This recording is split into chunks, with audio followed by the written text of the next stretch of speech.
கடைசியில் பார்த்தோம்னா பக்கத்தில் தான் இருக்குது. கீழே கூட இறங்கி வர மாட்டேங்கிறாங்க. முடிஞ்சால் வந்துட்டு தீர்த்தி விட்டுட்டு கூட போயிடுங்கன்னு சொல்லிடுவாங்க. நீங்கள் வந்துட்டு டார்கெட் எல்லாம் மறந்துடணும். சரி, ஓகே, ஏதோ நன்மைக்கு தான். இன்றைக்கி டே 61. ஆக்சுவலாக காலையில் 11 ஷிஃப்ட் ஸ்டார்ட் பண்ணிட்டேன். 11 to 4. டைம் வந்துட்டு 4:30 ஆகுது. ரூம் பண்ணேன். இடையில சரியான மழை, அதனால் வீடியோவே எடுக்க முடியல. அதான் இப்போ ரூமுக்கு வந்தோன்னே வந்துட்டு எடுக்கிறேன். இன்றைக்கி வந்து டார்கெட் ஒரு 20 ஆர்டர்ஸ் கம்ப்ளீட் பண்ணிடலாம் அப்படின்ட்டு போயிட்டு இருக்குள்ள, 2வது ஆர்டரே பேட்ச் ஆர்டர் மாதிரி வந்தது. 2 ஆர்டர் ஒன்றா சேர்ந்து. அது என்னென்னா, ரெஸ்டாரண்ட்டில் ஒரு 40 நிமிஷம் வெயிட் பண்ண விட்டாங்க. ஒரு ஆர்டர் வந்துருச்சு, இன்னொரு ஆர்டர். அதுக்கு அடுத்த ஆர்டர் போய் கொடுக்கலான்னு பார்த்தோம்னா அங்கேயும் அதே மாதிரி லேட்டு. எங்கள் கஸ்டமர் பிளேஸில் லொக்கேஷன் ஒழுங்காக இல்லாமல் அங்கே இங்கே அப்படி இப்படின்ட்டு கடைசியில் பார்த்தோம்னா பக்கத்தில் தான் இருக்குது. கீழே கூட இறங்கி வர மாட்டேங்கிறாங்க. மழை தூடுது, ஒழுங்காகவும் காதில் விழ மாட்டேங்குது. நம்ம ஆர்டர் போடுறோம், சரி நம்ம இந்த வெளில நிற்கிறேன், கையை காமிக்கிறேன், ஏதாவது சொல்லணுங்க. அதெல்லாம் இல்லை, அப்படியே வந்துட்டு நான் வீட்டுக்குள்ளேயே தான் இருப்பேன். நீங்கள் வந்துவிட்டு முடிஞ்சால் வந்துட்டு தீர்த்தி விட்டுட்டு கூட போயிடுங்கன்னு சொல்லிடுவாங்க போல. அந்த மாதிரி சோம்பேறித்தனம் நிறையா வந்துருச்சு. சரி, அதை கொடுத்துட்டு அப்படி இப்படின்னுட்டு 9 ஆர்டர் தான் வந்துட்டு பண்ண முடிஞ்சிச்சு. நான் ஒரு 12 ஆர்டர் இப்போ கம்ப்ளீட் பண்ணிடலாம் அப்படிங்கிற மாதிரி எய்ம் பண்ணேன். வாய்ப்பு இல்லை. இன்றைக்கி 20 ஆர்டர்ஸும் கம்ப்ளீட் பண்ண முடியுமான்னு தெரில. திரும்ப ஷிஃப்ட் 7 மணிலேருந்து 10 மணி வரைக்கும். அதுக்குள்ளே ஆர்டர்ஸ் நிறைய வந்து பக்கத்துலேயே கொடுக்குற மாதிரி இருந்துச்சுன்னா நல்லாயிருக்கும். அதுவும் இந்த சவுக்கார்பேட்டை, ஜார்ஜ் டவுனு, இந்த இடத்துக்குலாம் போனோம்னு வச்சுங்க, நீங்கள் வந்துட்டு சாப்பாடுலாம் வாங்கிட்டு போயிடணும். சும்மா திங்ஸ் வாங்குறது அந்த மாதிரிலாம் போனோம்னா ஓகே, பிரச்சனை இல்லை.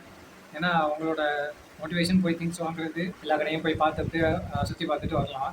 பட் இந்த மாதிரி டெலிவரி பண்ண போகிறோம் அப்படின்னா முடிஞ்சு, அவ்வளோதான். நீங்கள் வந்துட்டு டார்கெட் எல்லாம் மறந்துடணும். இத்தனை டார்கெட் இல்லை, வந்துட்டு டார்கெட் கம்ப்ளீட் பண்ணோம்னா நைட்டு 12 மணி, 1 மணி, 2 மணின்ட்டு தான் முடிச்சுட்டு வரணும். ஏன்னா கூட்டமே இருக்காது அங்கே, அவ்வளோ ஃப்ரீயாக இருக்கும்.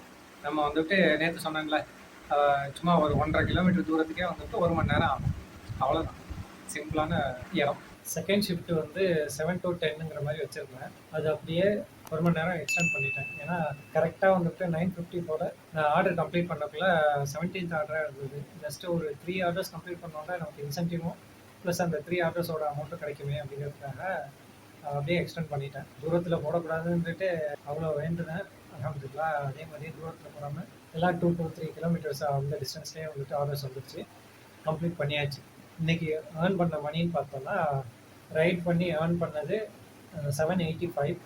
அப்புறமா 550 இன்றைக்கி இன்சென்டிவ் கிடச்சிது. பாட்டிலில் வந்துட்டு பெட்ரோல் கிடைக்கல. டோட்டல் வந்துட்டு 300க்கு பெட்ரோல் போட்டுருக்கோம். அப்புறம் ஃபுட்டு வந்துட்டு 120.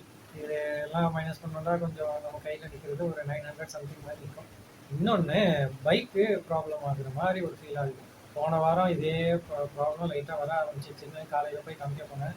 நாளைக்கு போய் காலையிலேயே போயிட்டு அந்த மெக்கானிக் ஷாப்லேயே போயிட்டு இழுத்துக்கிட்டே போயிட்டே இருக்குது அப்படிங்கிற மாதிரி தான் போய்கிட்டே தான் இருக்குது. சரி, ஓகே, ஏதோ நன்மைக்கு தான் அப்படின்னு நினச்சிக்கிட்டு அடுத்த இதை நடந்துட்டு போயிட்டே இருக்காங்க. சரி, ஆகும் இன்ஷா அல்லாஹ். ஓகே, முடிஞ்சு தூங்கிட்டு காலையில் அடுத்தது என்னென்னு இன்ஃபார்ம் பண்ணுறேன்.